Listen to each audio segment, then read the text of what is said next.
बिस्मिल्लाहिर्रहमानिर्रहीम। अस्सलाम वालेकुम। Hello hi, I am your mentor Ayesha और हम लोग आज पढ़ेंगे वर्बल क्वेश्चंस के बारे में। ये इसकी फ़र्स्ट क्लास है। वर्बल क्वेश्चंस असल में बहुत टाइप के होते हैं और ये बहुत इजी भी होते हैं और ट्रिकी होते हैं, थोड़े से माइंड लगाने की ज़रूरत होती है। अगर हम इसको एक गेम की तरह लें तो बहुत मज़ा आता है करने में, ठीक है। तो हम लोग इसकी 1 बाय 1 टाइप्स के बारे में पढ़ेंगे। ऐसा होता है कि यूट्यूब पे जो बाकी लेक्चर्स मैंने देखे थे उसमें ऐसा है कि रैंडम उन्होंने क्वेश्चंस बताए हुए हैं, मतलब पूरी टाइप्स जितनी वर्बल की टाइप्स आ जाती हैं वो नहीं समझाई ठीक से। तो मैंने इस टाइप का लेक्चर बनाया है कि मैं जितनी भी वर्बल में टाइप्स आती हैं ना उस पर हर टाइप के मैंने 2 एग्जांपल्स दिए हुए हैं। जैसे ये एक टाइप है और इसकी नीचे ए और बी 2 एग्जांपल्स हैं।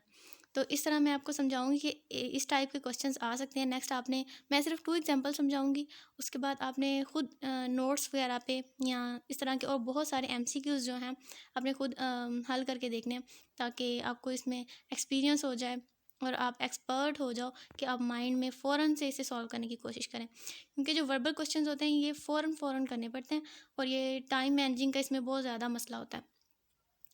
तो हम लोग अपना लेक्चर स्टार्ट करते हैं। गाड़ी को पहला गियर मैंने लगा लिया और हम चलते हैं अपने पहले क्वेश्चंस की तरफ। पहला क्वेश्चन है हमारा, which of the following is different. मतलब इसमें सिर्फ उन्होंने पूछा कि हमारे पास 4 ऑप्शन है, ठीक है, इसमें से सबसे डिफरेंट वाला कौन सा है।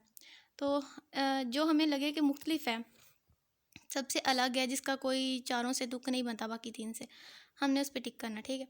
तो पहला है हमारे पास हेवन। हेवन मीन के जन्नत, और दूसरा टाउन, सिटी, विलेज। तो हम लोग देख सकते हैं इसमें कि जो टाउन, सिटी और विलेज है ये इसी दुनिया की जगहें हैं, और जो हेवन है वो एक बिल्कुल सेपरेट और अलग सी बात है जिसका इसके साथ कोई मैच नहीं है, ठीक है।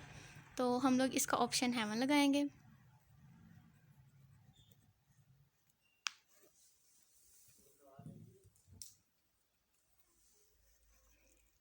ये लें जी, हमने हेवन लगा लिया।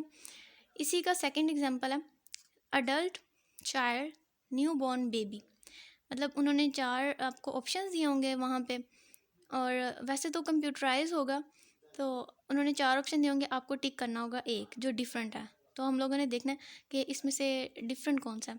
तो अडल्ट, और अडल्ट एक ऐसा वर्ड है मतलब जिसमें बंदा जवान हो जाता है, ठीक है। बाकी चाइल्ड, बेबी, न्यू बॉर्न ये सारे बचपन की एग्जाम्पल हैं। तो सबसे डिफरेंट और हमें ये लगा अडल्ट, तो हम इस पर टिक करेंगे। नेक्स्ट वन हमारे पास है, ये एक टाइप हमने मुकम्मल कर ली। उसके बाद हमारे पास सेकंड टाइप आ जाती है। उसका ए क्वेश्चन हम करते हैं, if shoe is to foot then helmet is to. ये इफ़ वाले क्वेश्चंस होते हैं। इसमें क्या होता है कि वो आपको खुद एक चीज़ को दूसरी से रिलेट करता है।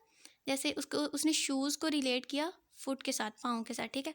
इसमें उसने एक चीज़ को दूसरी के साथ रिलेट करना है, और फिर आपको जब अगला क्वेश्चन पूछेगा तो आपको एक चीज़ देगा, आपने खुद उसका रिलेट करना है दूसरी के साथ। आपको पता होना चाहिए कि ये हम किस चीज़ के लिए इस्तेमाल करते हैं, ठीक है। जैसे शूज़ है तो हम लोग फुट के लिए इस्तेमाल करते हैं। अब हेलमेट हम लोग किसके लिए इस्तेमाल करेंगे, तो ऑब्वियसली हम लोग हेड के लिए इस्तेमाल करेंगे। नेक्स्ट वन है, Murree is to cold then Jacobabad is to. तो हम लोगों ने ये भी इफ़ वाला ही क्वेश्चन है। जैसे उन्होंने मरी को रिलेट किया कोल्ड के साथ कि मरी जो है वो ठंडी होती है, उसमें ठंड होता है, ठीक है। तो जैकबाबाद में क्या होता है, तो हम पाकिस्तान के रहने वाले, हमें पता होना चाहिए।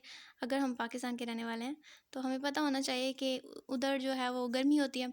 तो वैसे भी हमारी सेंस काम करनी चाहिए कि अगर वो वहाँ पे कोल्ड का बात कर रहा है, ठंडी है, तो नेक्स्ट वन गर्म ही होगा। तो हम लोगों ने इस तरह से रिलेट करके, एक वो खुद ऑप्शन देगा रिलेट करके हमें बताएगा, और दूसरा हमें खुद रिलेट करना होगा। इस क्वेश्चन में ये वाली ट्रिक इस्तेमाल हुई है, ठीक है। ऊपर वाले में हमने डिफरेंट देखा, इसमें हमने रिलेट किया 2 चीज़ों को, ठीक है। 2 टाइप्स हो गई। अब हम लोग चलते हैं थर्ड वन की तरफ। थर्ड वन हमारे पास है, व्हाट कम्स नेक्स्ट। ये सीरीज़ वाले क्वेश्चंस हैं, इसमें थोड़ा सा माइंड लगाना पड़ता है। असल में वर्बल क्वेश्चंस में थोड़ा सा माइंड लगाना पड़ता है, मतलब ये थोड़े डिफ़िकल्ट होते हैं, इतने ज़्यादा नहीं होते लेकिन थोड़े बहुत होते हैं। तो जो नॉन वर्बल होते हैं वो ज़्यादा डिफ़िकल्ट होते हैं, नहीं होते तो इसकी निस्बत वो इजी होते हैं। उस पे भी मैं वीडियोस बनाऊंगी।